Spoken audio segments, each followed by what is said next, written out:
السلام علیکم ورحمۃ اللہ وبرکاتہ۔ شاعر کہتا ہے کہ کس کا عرس ہے، کس ذات کی جلوہ نمائی ہے، کہ جس کے نام لینے سے نبی کی یاد آئی ہے۔ مصیبت میں جہاں چاہا، مصیبت میں جہاں سوچا تجھے آواز دوں آقا، میری آواز سے پہلے تیری آواز آئی ہے۔ ناظرین کرام، اللہ رب العزت نے غوث پاک رضی اللہ تعالی عنہ کو مقام دیا تھا، وہ مقام سے نوازا تھا۔ تاریخ بتاتی ہے کہ حضور غوث پاک رضی اللہ تعالی عنہ کی مقدس بارگاہ میں ایک شخص آتا ہے اور آنے کے بعد عرض کرتا ہے، حضور مجھے مرید کر لیا جائے۔ غوث پاک رضی اللہ تعالی عنہ ارشاد فرماتے ہیں، اگر تجھے مرید ہونے ہیں تو اللہ اپنے ہاتھ کو میرے ہاتھ میں دو، میں تجھے مرید کر لیتا ہوں، اپنے مریدوں میں تمہیں شامل کر لیتا ہوں۔ اجزان ملت اسلامیہ، اتنا کہنا تھا حضور غوث پاک رضی اللہ تعالی عنہ کو۔ وہ شخص عرض کرتا ہے، حضور میں آپ سے تو مرید ہو جاؤں گا لیکن میری دو شرطیں ہیں۔ حضور غوث پاک رضی اللہ تعالی عنہ ارشاد فرماتے ہیں، بتا تیری کیا شرط ہے؟ غوث پاک کے دربار میں آیا وہ بندہ عرض کرتا ہے، حضور میری ایک شرط تو یہ ہے کہ میں چور ہوں اور چوری کرنے سے باز نہیں آ سکتا، میں چوری کرتا رہ جاؤں گا۔ دوسری شرط یہ ہے کہ میں نماز نہیں پڑھتا اور نماز بھی نہیں پڑھوں گا۔ عزیزان ملت اسلامیہ، اتنا کہنا تھا حضور غوث پاک رضی اللہ تعالی عنہ ارشاد فرماتے ہیں، وہ بندے خدا سن لے، تو چوری کرتا ہے، اسلام میں چوری جائز نہیں ہے اور اسلام چوری کا درس نہیں دیتا، لہٰذا میں تجھے بیعت نہیں کر سکتا، میں تجھے اپنی مریدوں میں شامل نہیں کر سکتا۔ عزیزان ملت اسلامیہ، دوسری شرط جو انہوں نے رکھی تھی کہ میں نماز نہیں پڑھتا،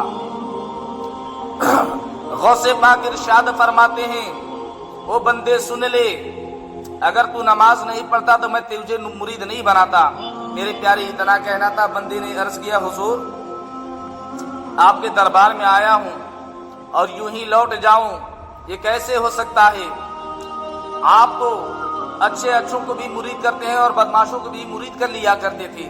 عزیزان ملت اسلامیہ، غوث پاک نے ارشاد فرمایا، اگر تجھے مجھ سے مرید ہونا ہے تو چوری چھوڑنی پڑے گی، اگر تمہیں میرا مرید بننا ہے تو تمہیں نماز کی بھی ادائیگی کرنی ہوگی۔ عزیزان ملت اسلامیہ، اتنا کہنا تھا غوث پاک کو چور وہ بندہ عرض کرتا ہے، حضور آپ کے دیار میں آیا ہوں اور آپ کو مجھے مرید کرنا ہی ہوگا، آپ کی والدہ کی قسم ہے، آپ مجھے مرید کر لو۔ عزیزان ملت اسلامیہ، اتنا کہنا تھا غوث پاک نے ارشاد فرمایا، لو اگر تم میری والدہ کا قسم دلاتے ہو اور اگر تم میری والدہ کا واسطہ دیتے ہو تو میں تجھے تو مرید میں داخل کر لیتا ہوں، لیکن یاد رکھنا کہ تمہیں چوری نہیں کرنا۔ لیکن بندہ نے کہا، میں چوری کروں گا ہی کروں گا، آپ کو مجھے اپنا مرید بنانا ہو۔ اتنا کہنا تھا، میرے غوث پاک نے ارشاد فرمایا کہ میری بھی ایک شرط ہے، جس شرط کو تجھے منظور کرنی ہوگی۔ وہ بندہ عرض کرتا ہے، حضور آپ مجھے مرید کر لیں، جو شرطیں لگانی ہیں میں ساری شرطوں کو ماننے کو تیار ہوں۔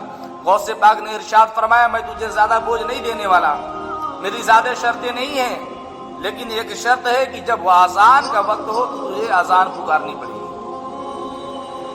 جب اذان کا وقت ہو تو تمہیں اذان دینی پڑے گی۔ بندے نے کہا، حضور یہ کون سی بڑی بات ہے، میں اذان دے لوں گا۔ کہتے کہ مرید ہوا۔ جو بندہ روزانہ چوری کرنے والا تھا،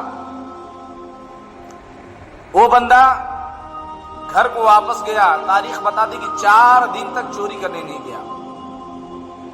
جو ہمیشہ چوری کرتا تھا ابھی مرید ہوا ہے۔ کرامت یہیں سے شروع غوث پاک کا۔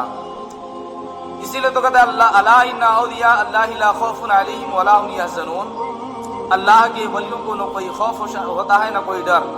اگر اللہ والے ڈرتے ہیں تو اللہ رب العزت سے ڈرتے ہیں، اس کے علاوہ کائنات کی چیزوں سے نہیں ڈرتے۔ بتایا جاتا ہے کہ جو بندہ روزانہ چوری کرے، 4 دن ہو گیا چوری کرنے نہیں گیا، جب وقت اذان ہوتا اذان پکارنا شروع کر دیتا۔ اس کی بیگم نے ایک دن کہا، میرے شوہر کب تک تم گھر میں رہو گے؟ سامان بھی جو کھانے خوراک کے سامان تھے وہ بھی ختم ہو چکے ہیں، تم چوری کرنے کب جاؤ گے؟ جب دیکھتا ہوں اذان تم شروع کر دیتے ہو لیکن نماز نہیں پڑھتے، یہ اذان والا مسئلہ کیا تمہارے دماغ درست تو ہے؟ اگر تجھے اذان دینے کا شوق ہی ہے تو سامنے مسجد ہے، مسجد میں جا کر اذان دے دیا کرو۔ یہ کیا لگائے ہو روزانہ اذان دینا؟ بات سمجھ میں نہیں آتی ہے۔ اگر اذان تم نے آج کے بعد دینے ہیں تو مسجد میں جا کر اذان دو۔ اس نے کہا میرا معاملہ کچھ اور ہے۔ خاتون نے کہا اذان دیتے ہو ساتھ میں نماز بھی پڑھ لیا کرو۔ وہ بندہ عرض کرتا ہے کہ میں نے صرف اذان دینے کا وعدہ کیا ہے، نماز پڑھنے کا وعدہ نہیں کیا۔ اس کی خاتون نے کہا چلو ٹھیک ہے، لیکن تم کہیں سے چوری کر کے سامان تو پھر لاؤ، کھانے کا سامان لاؤ، ختم ہو چکا ہے۔ وہ بندہ عرض کرتا ہے میں وہی تلاش میں ہوں، وہی فراق میں ہوں کہ کس وقت میں چوری کرنے کے لیے گھر سے نکلوں جو اذان کا وقت نہ ہو پائے اس کے بیچ میں۔ کہا کہ عشاء کے بعد اس نے وقت اپنا نکالا کہ سامنے جو گاؤں میں رہنے والا ایک رئیس زیادہ تھا، رئیس گھرانے تھے، وہ کہا کہ عشاء بعد چلتے ہیں، عشاء سے لے کر فجر تک کوئی اذان نہیں ہے، اسی کے درمیان میں چوری کراتا ہوں۔ کہتے اس گھر میں گیا، فلانگ لگائے، اندر گیا، اور جو چوری کے سامان تھے، بھائی چوری کے سامان کرنے میں اکٹھا کرنے میں تھوڑا وقت تو لگ جاتے ہیں، دھیرے دھیرے کرتے کرتے پورے گہنے کے جو گٹھر تھے وہ تمام گٹھر کو ایک سائڈ کر کے اپنے بوری میں بھر لیا۔ بندہ کہتا ہے کہ بھرتے بھرتے اتنا وقت ہو گیا کہ فجر کے اذان کا وقت ہو گیا۔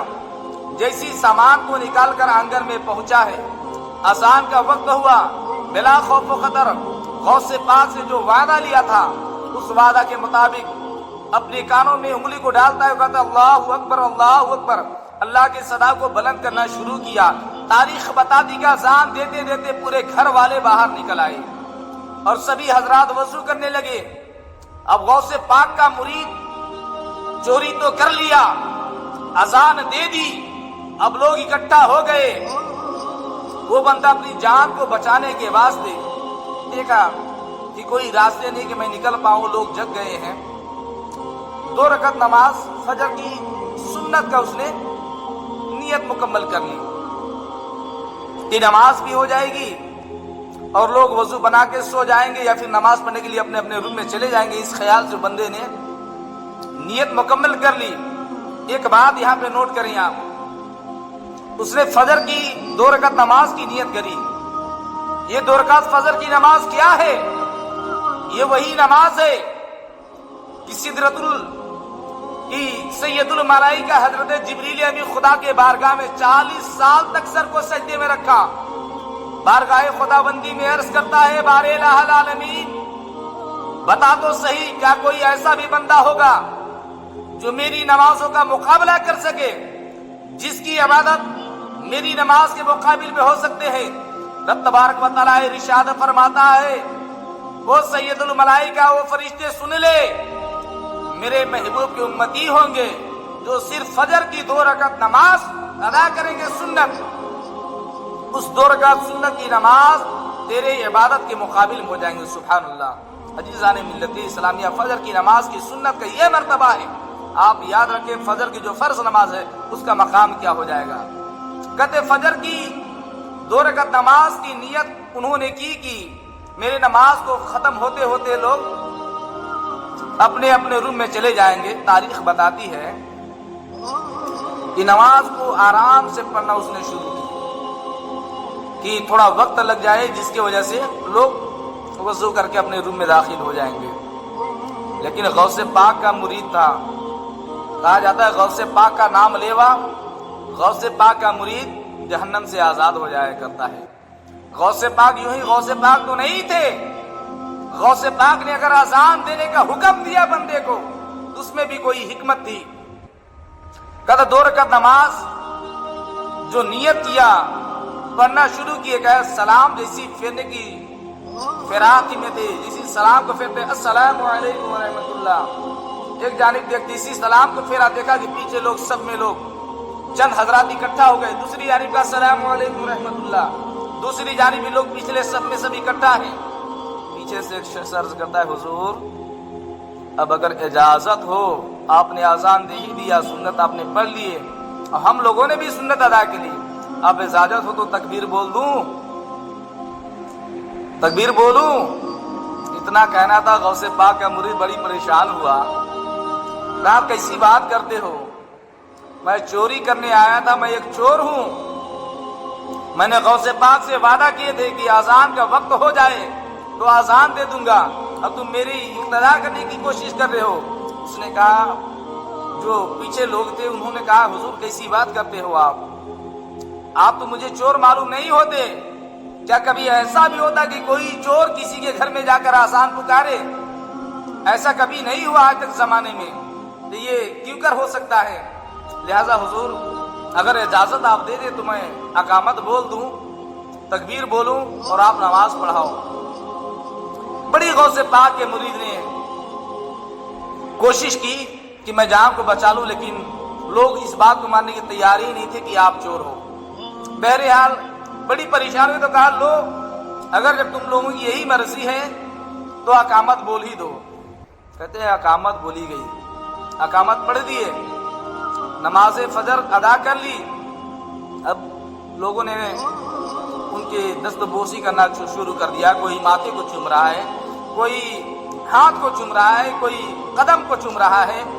غوث پاک کے مرید نے کہا، بھائی یقین کرو میرا، میں ایک چور ہوں، اگر یقین نہیں ہو تو سامنے بوری میں تمہارے گھر کا جتنے زیورات ہیں اس کو میں نے بھر رکھے ہیں، آپ اس کو دیکھ لو، میں ایک چور ہوں۔ جب لوگوں نے دیکھا تو کہا، حضور کیسی بات کرتے ہو، کوئی چور اذان نہیں دیتا، کوئی چور ایسا ہوا ہی نہیں، آپ کے چہرے سے تو نورانیت جھلک رہی ہے۔ میرے پیارے، آخر کار غوث پاک کے مرید غوث پاک کے روضے کے جانب، ان کے مکان کے جانب اپنی نظروں کو پھیرا اور کہا، مان لیا کہا حضور غوث پاک، میں نے مان لیا کہ آپ غوث پاک ہو، آپ کی ولایت کو میں نے مان لیا، آج آپ کو میں نے سمجھ لیا کہ آپ اچھے چور کو بھی ولی بنا دیا کرتے ہو۔ سبحان اللہ۔ نہیں، کسی شاعر نے کہا، نگاہ ولی میں وہ تاثیر دیکھی، بدلتی ہزاروں کی تقدیر دیکھی۔ عزیزان ملت اسلامیہ، غوث پاک رضی اللہ تعالیٰ عنہ کا مہینہ یہ شروع ہو گیا ہے۔ غوث پاک سے اگر آپ بھی عقیدت کرتے ہیں تو غوث پاک سے محبت کریں۔